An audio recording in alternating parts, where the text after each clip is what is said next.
Bonjour à tous, on est aujourd'hui le 25 août 2026 et aujourd'hui on va parler Bitcoin. Il y a pas mal de choses qui se passent en ce moment sur Bitcoin, donc je vais vous donner mon avis et on va commencer sans plus attendre. Donc je vous avais dessiné ça il y a quelques mois, je vous avais fait une vidéo au mois de mai ou au mois de juin, où je vous parlais de cette zone d'accumulation entre les 59 000 et les 50 000 ou 49 000 dollars. On a réussi à toucher un petit peu cette zone. Je vous avais dessiné ça. Bon, la première partie était relativement vraie. Là, en fait, mon graphe est complètement foiré, donc ça n'a pas fait comme ce que j'avais prévu. Et donc au final, on n'a pas réussi à arriver sur cette zone d'accumulation. Donc aujourd'hui, la grande question, c'est est-ce que on repart dans un bull run ou alors est-ce que c'est un bull trap et en fait, on va aller encore plus bas et boum, comme ça.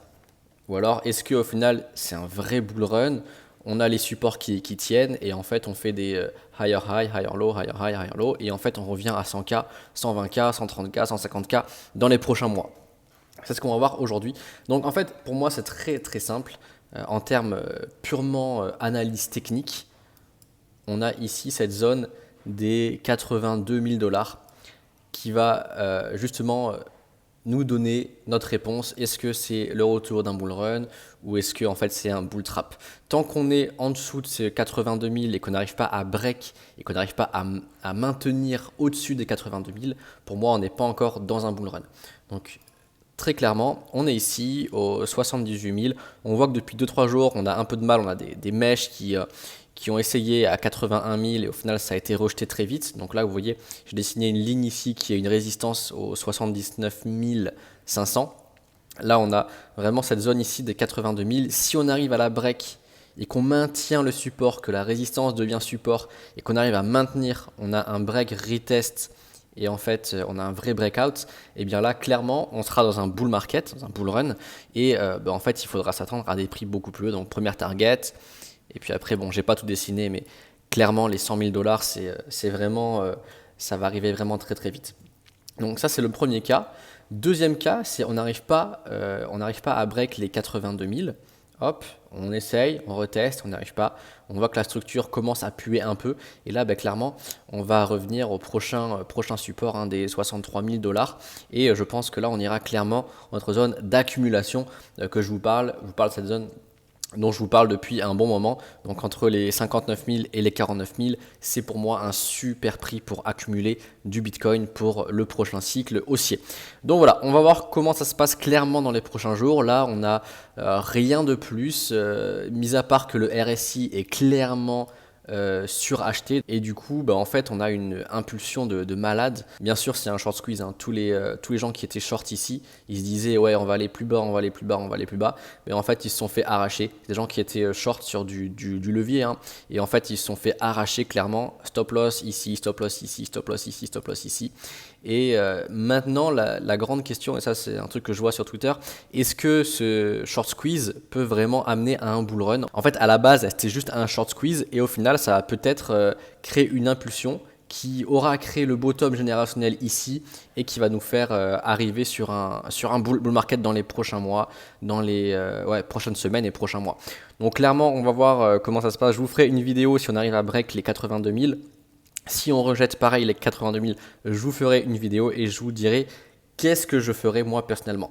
Là, très honnêtement, sans langue de bois, je vais vous le dire, j'avais commencé à accumuler un petit peu du Bitcoin aux 60 000 dollars, mais clairement, j'ai pas atteint ma target suffisante, disons, pour avoir assez de Bitcoin, assez de Ethereum, assez de hype. Clairement, j'ai pas assez. Donc moi, je préférais clairement que ce soit un bull trap et qu'on revienne ici, que ce soit chiant, qu'il y ait des prix vraiment ennuyants, un price action qui fait rien du tout. Je préférais clairement, comme ça, je pourrais encore accumuler, accumuler, accumuler. Mais le problème, c'est que ce que je vous dis là, il y a 80% des gens qui disent pareil, qui disent ouais, moi je préférais vraiment que ce soit un bull trap parce que j'ai pas encore acheté, etc., etc. Parce que ici, pendant toute cette zone ici, tout le monde se disait ça va aller plus bas, ça va aller plus bas, ça va aller plus bas.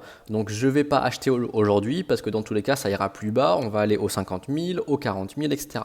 Et le problème c'est que quand ces gens se disent ça, et en fait le marché il fait l'inverse de ce que tous les gens disent. Et donc là les gens aujourd'hui ils se disent en mode ouais ben moi j'aimerais bien que ça revienne à 50 000, 60 000, comme ça je pourrais acheter et tout. J'étais pas prêt, là je suis pas dans le train, j'ai pas assez acheté. Et le problème, c'est qu'il y a énormément de personnes dans ce cas-là, et ça pourrait très bien vraiment faire partir le train. Le bull run, il est reparti. On laisse à la gare tous ces gens-là qui n'ont pas acheté. Et voilà, on repart vers les 90 000, vers les 100 000 dans les prochaines semaines. Clairement, c'est pas impossible. Et c'est ce que fait en général le marché, hein. Le marché, il essaye de toujours faire en sorte que vous ne soyez pas dans le train, surtout pour les cryptos. Surtout pour les cryptos. Donc voilà, on verra comment ça se passe dans les prochains jours et prochaines semaines. Moi, je suis pas stressé, honnêtement, même si je suis pas rentré au plus bas, que j'ai pas accumulé comme un gros porc ici. Je m'en fous complètement parce que moi je trade le price action. Dans tous les cas, je sais qu'il y aura des pullbacks sur ce bull run. Hop, je rentre sur ce pullback avec du levier x3, x4 et là je prends du gros gain. Même si je ne suis pas rentré sur le bottom à 59 000, 60 000, si je re-rentre par exemple à 80 000 et qu'on va à 130, 160 000 avec du levier, je serai très très très très bien. Ça c'est un peu une connerie de se dire ouais il faut absolument acheter le bottom pour faire de l'argent. Non, c'est pas vrai. Vous pouvez très bien rentrer sur des pullbacks et faire énormément de fric, et même faire plus de fric que les gens qui sont rentrés sur un bottom et en fait qui n'arrivent pas à vendre, qui n'arrivent pas à take profit et qui ont un risk management de merde. Voilà, c'était tout pour aujourd'hui. On se retrouve très prochaine vidéo pour voir est-ce qu'on a break les 82 000 ou pas. Allez, ciao ciao.